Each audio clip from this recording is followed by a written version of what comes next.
Руководство по ремонту Waymo-Kia FIF от 2021 до 2023. Подробнее на сайте diagnost.ru. Полное руководство по ремонту Waymo-Kia FIF от 2021 до 2023. Все системы автомобиля в одной базе на русском языке. В руководстве первого раздела от двигателя и трансмиссии до электрики, тормозов и кузова. Подробные инструкции с фотографиями.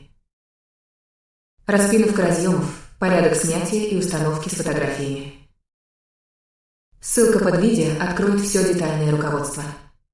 Diagnost.ru – база по ремонту и электросхемам китайских автомобилей.